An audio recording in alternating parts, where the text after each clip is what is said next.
இன்னைக்கு வந்து டே 3. இன்னைக்கு நம்ம என்ன பண்ண போறோம்னா பிரெட்டும் அதுக்கப்புறம் வந்து தேங்கோலல். ஸோ நேற்றுக்கு நாங்கள் வந்து தேங்கோலல் பண்ணலை, டைம் சுத்தமாகவே கிடைக்கல. இப்போ வந்து இன்னும் கொஞ்சம் தான் டைம் இருக்குது. இப்போ என்னோடய ஷிஃப்ட் ஆரம்பிக்கிறதுக்கு இன்னும் ஒரு 40 minutes இருக்குன்னு வச்சுக்கோங்களேன்.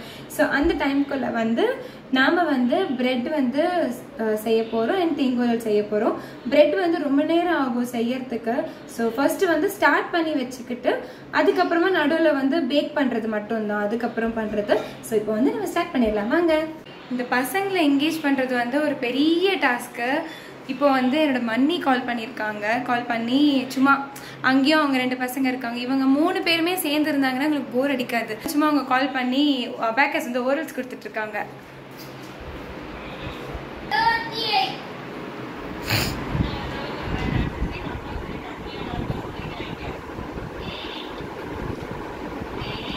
லைட் போட்டுமா? ஸோ இப்போ இதுக்கு என்னென்ன நான் எடுத்து வச்சிருக்கேன், என்னென்ன மெஷர்மெண்ட்ஸ் அப்படின்னு பார்க்கலாம். இதுக்கு வந்து 1 கப்பு வந்து பால் எடுத்திருக்கேன், கொஞ்சம் வார்மாக பால் எடுத்திருக்கேன். அதுக்கப்புறமா ஈஸ்ட், இதுக்கு ரொம்ப முக்கியம் வந்து ஈஸ்ட் தான். இது வந்து ஒரு 1/2 டேபிள்ஸ்பூன் போட போகிறோம். அதுக்கப்புறமா 3 கப் வந்து கோதுமை மாவு, 3 கப் கோதுமை. இந்த பால் எந்த கப்பில் எடுத்திருக்கேனோ அதே கப்பில் தான் நான் கோதுமை 3 கப் எடுத்து வச்சுருக்கேன். சுகர் வந்து 2 டேபிள்ஸ்பூன். ஸோ இப்போ இது வந்து நம்ம எப்படி செய்யறது அப்படின்னு பார்க்கலாம். ஃபர்ஸ்ட் வந்து இந்த 1 கப் மில்க் எடுத்திருக்கேன் இல்லையா, இதை வந்து நான் ஒரு பவுலில் வந்து விட போகிறேன். ஸோ இப்போ வந்து இந்த பவுலில் வந்து கப் வந்து மில்க் விட்டுருக்கேன். இதில் வந்து 2 டேபிள்ஸ்பூன் நம்ம சுகர் ஆட் பண்ண போகிறோம். ஸோ இந்த ஸ்பூன் வந்து 1 டேபிள்ஸ்பூன். இது வந்து நம்ம 2 தடவை ஆட் பண்ணிக்கிட்டோம். 1 டேபிள்ஸ்பூன், 2 டேபிள்ஸ்பூன். ஈஸ்ட்டுக்கு வந்து இது வந்து 1/2 டேபிள்ஸ்பூன். பிரெட்டுக்கு வந்து ஈஸ்ட் ரொம்ப முக்கியம். அது ஈஸ்ட் நானும் இதை ஃபர்ஸ்ட் டைம் ட்ரை பண்ண போகிறேன். ட்ரை பண்ணிவிட்டு நானும் அப்படியே நீங்களும் பார்க்கலாம் அது எப்படி வருதுன்ட்டு. 1/2 டேபிள்ஸ்பூன் வந்து ஈஸ்ட்டு. இப்போ இது என்ன பண்ணணும்னா நம்ம அப்படியே நல்லா மிக்ஸ் பண்ணிக்கிறோம். மிக்ஸ் பண்ணதுக்கப்புறமா ஒரு 3 minutes கழிச்சு பார்த்தோம்னா ஈஸ்ட் வந்து ஆக்டிவேட் ஆகும். இதை நல்லா மிக்ஸ் பண்ணிக்கலாம். ஸோ இப்போ அதை வந்து நல்லா மிக்ஸ் பண்ணி வச்சுருக்கேன். ஒரு 3 minutes கழிச்சு நம்ம பார்த்தோன்னா ஈஸ்ட் நல்லா வந்து ஆக்டிவேட் ஆகிருக்கும். ஸோ 3 minutes கழிச்சுட்டு வந்து நம்ம பார்க்கலாம். இப்போ நம்ம வந்து தேங்கோலல் பண்ணுறதுக்கும் சைட் பை சைட் ஸ்டார்ட் பண்ணியாச்சு. ப்ரெட்டும் சைட் பை சைட் பண்ணிகிட்ருக்கோம். அது ஒரு 3 minutes ஈஸ்ட் வந்து ஆக்டிவேட் ஆகட்டும். அந்த கேப்பில் அம்மா என்ன பண்ணுறாங்கன்னா, என்னம்மா பண்ணுற? உளுத்தம் பருப்பை வந்து வறுக்கிறாங்க. நம்ம கடையிலலாம் வாங்காமல் நம்ம ஆற்றுலேயே வந்து வறுத்து பொரிச்சு பண்ணலாம். வெளியில் எவ்வளவோ என்ன கலக்கலாம் என்ன நமக்கு தெரியாது. ஆமாம், இப்போ வெளியில் எல்லாமே வாங்குறதுக்கு ரொம்பவே பயமாக இருக்குது. சாதாரண அரிசி மாவு இந்த மாதிரி மாவுலாம் கூட வாங்குறதுக்கே நம்மளுக்கு பயமாக தான் இருக்குது. அது வீட்டிலேயே நம்ம செஞ்சுக்கிட்டோன்னா இன்னும் ஹெல்த்தியாக இருக்கும். குழந்தைங்களுக்கும் நம்ம வந்து எந்த ஒரு ஃபீலிங்கும் இல்லாமல் கொடுக்கலாம். நம்ம இவ்வளோதான் அவ்வளோதான் அளவு கிடையாது. 1 டம்ளர் உளுந்தும் போட்டு நீங்கள் அரைச்சி வச்சுக்கலாம். இல்லை ஒரு 2-3 டம்ளர் போட்டு மொத்தமாக நீங்கள் அரைச்சி நல்லா சளிச்சு இந்த மாவை ஃப்ரிட்ஜில் ஸ்டோர் பண்ணிக்கலாம். நமக்கு எப்போ தேவையோ அரிசி மாவும் ரெடியாக இருந்ததுன்னா டக்குன்னு அரிசி மாவும் உளுந்து மாவும் போட்டு டக்குன்னு தேங்காயோ இல்லை தட்டையோ எது வேணால் நம்ம பண்ணிக்கலாம். 3 minutes ஆயிடுச்சு அண்ட் வந்து ஈஸ்ட் வந்து ஆக்டிவேட் ஆயிருக்கு.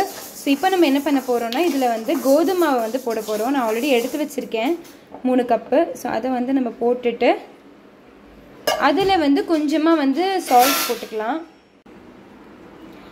இதிலே வந்து ஆயில் வந்து ஒரு 2 டேபிள்ஸ்பூனு. ஸோ 2 டேபிள்ஸ்பூன் வந்து ஆட் பண்ணி இதை நல்லா பிசையணும். 20 minutes வந்து நல்லா நம்ம வந்து பிசைஞ்சுக்கணும். இதை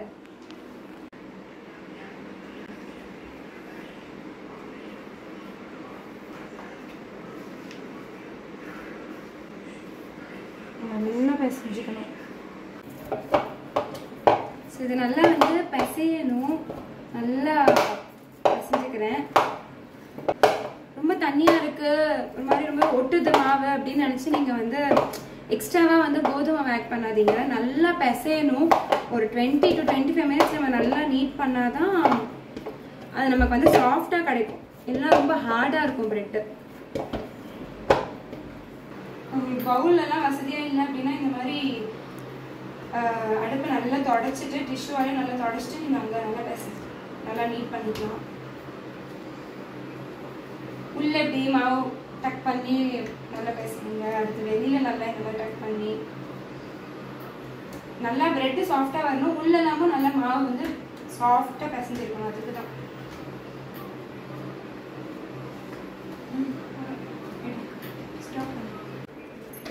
அவ்வளோதான். அது நல்லா பிசைஞ்சாச்சு. இப்போ வந்து இந்த மாதிரி நல்லா உள்ளே டக் பண்ணி நல்லா பால் ஆட்டம் நல்லா ரொட்டேட் பண்ணி இந்த மாதிரி ஒரு பவுலில் எண்ணெய் வந்து நல்லா கிரீஸ் பண்ணிக்கோங்க. எண்ணெயால் நல்லா கிரீஸ் பண்ணிவிட்டு உள்ளே வச்சுட்டு அப்புறம் இதை வந்து அப்படியே ஒரு கிளாத் வச்சு நீங்கள் வந்து 2 ஹவர்ஸ்க்கு நல்லா மூடி வச்சுருங்க.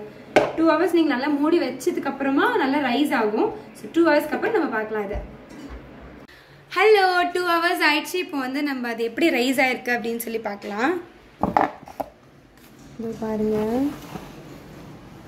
வாவ், சூப்பராக வந்திருக்கு. இப்போது இது நல்லா வந்து என்ன பண்ணணும்னா திரும்ப இன்னொரு தடவை வந்து நம்ம நல்லா இந்த மாதிரி நீட் பண்ணணும். நல்லா பிசையணும். மாவு போட்டு நல்லா பிசைஞ்சிட்டு நான் ஒரு இது வச்சுருக்கேன். ப்ரெட்டு பேக் பண்ணுறதுக்காக வந்து ஒரு பாத்திரம் ஒன்று வச்சுருக்கேன். இதான் அது. ஸோ இதை வந்து நல்லா கொஞ்சம் வாஷ் பண்ணி க்ளீன் பண்ணிவிட்டு நம்ம இப்போ வந்து என்ன பண்ண போகிறோம்னா இது நல்லா திரும்பவும் ஒரு 2 மினிட்ஸ் இல்லை 3 மினிட்ஸ் நல்லா நீட் பண்ணிவிட்டு இதை நல்லா கிரீஸ் பண்ணிவிட்டு இதில் வந்து நம்ம வைக்க போகிறோம் மாவை. இந்த மாதிரி இதையும் கிரீஸ் பண்ணிவிட்டு இந்த மாதிரி ஃபுல்லாக வச்சுக்கோங்க. இப்போது இதையும் வந்து ஒரு கிளாத் போட்டு நம்ம 30 மினிட்ஸ் வந்து நம்ம இந்த மாதிரி க்ளோஸ் பண்ணி வைக்க போகிறோம்.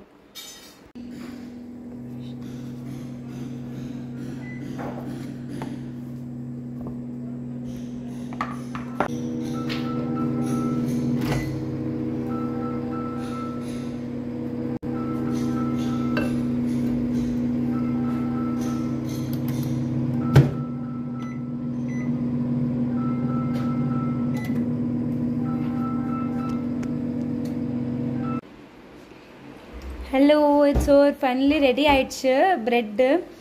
எடுக்கும்போது கொஞ்சம் இதை மட்டும் கொஞ்சம் எடுத்ததுனால அது உடஞ்சிருக்கு.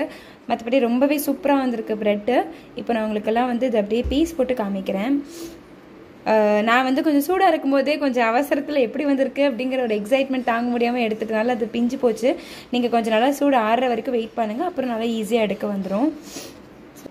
பின்னாடி இந்த மாதிரி தான் வந்து இருக்குது. நல்லா சாஃப்டாகவே இருக்குது பாருங்கள். நல்லா சாஃப்டாக இருக்குது ப்ரெட்டு. ஸோ வெற்றிகரமாக இன்றைக்கி ப்ரெட் பண்ணி முடிச்சாச்சு.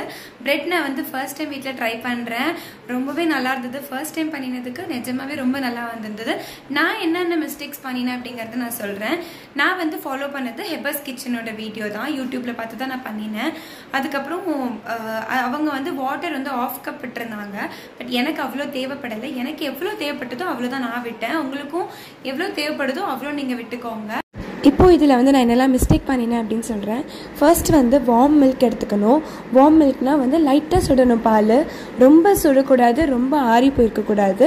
நீங்கள் தொட்டால் ஓகே சுடுது அப்படிங்கிற மாதிரி இருக்கணும். நான் வந்து ஹெபர்ஸ் கிச்சனோட வீடியோ பார்த்து அப்படியே ஃபுல்லாக பண்ணினேன். பட் அவங்க வீடியோவில் பார்த்திங்கன்னா எந்த ஒரு இன்ஸ்ட்ரக்ஷன்ஸுமே எதுவுமே வந்து கிளியராக இருக்காது. ஸ்டெஃபி உலகம் அதுக்கப்புறம் நான் வந்து பண்ணி தான் முடிச்சதுக்கப்புறமா நான் என்னெல்லாம் மிஸ்டேக் பண்ணேன்னு தெரிஞ்சுக்கிறதுக்காக நான் ஸ்டெஃபி உலகமோட வீடியோ பார்த்தேன். அவங்க கிளியராக எல்லாமே எக்ஸ்பிளைன் பண்ணியிருந்தாங்க. ஸோ அதில் தான் வந்து நான் எடுத்த பால் வந்து ஃபஸ்ட்டு தப்பு. அண்ட் ஈஸ்ட் வந்து உங்களுக்கு நல்லா ஆக்டிவேட் ஆகுற வரைக்கும் நீங்கள் வெயிட் பண்ணணும். 10 மினிட்ஸ் நீங்கள் வெயிட் பண்ணலாம். அதுக்கப்புறமும் உங்களுக்கு வந்து அப்படியே பால் ஈஸ்ட் அப்படியே நீங்கள் வச்சபடியே இருக்குது அப்படின்னா ஓகே, ஈஸ்ட் நல்ல ஈஸ்ட் இல்லை அப்படின்னு அர்த்தம். நல்ல ஈஸ்டெல்லாம் அதில் சேர்ந்து உங்களுக்கு ஒரு கஞ்சி போட்டால் எப்படி இருக்கும் அந்த மாதிரி வந்து உங்களுக்கு கிடைக்கும். இதெல்லாம் தான் நான் பண்ண mistake is always better for learning தான் இல்லை. பட் நெவர்தலெஸ் பிரெட் நல்லாவே வந்திருந்தது. ஸோ நெக்ஸ்ட் டைம் கரெக்ட் பண்ணிவிட்டு கண்டிப்பாக உங்களுக்கு ஷேர் பண்ணுறேன். நாளைக்கு பார்க்கலாம். Bye bye.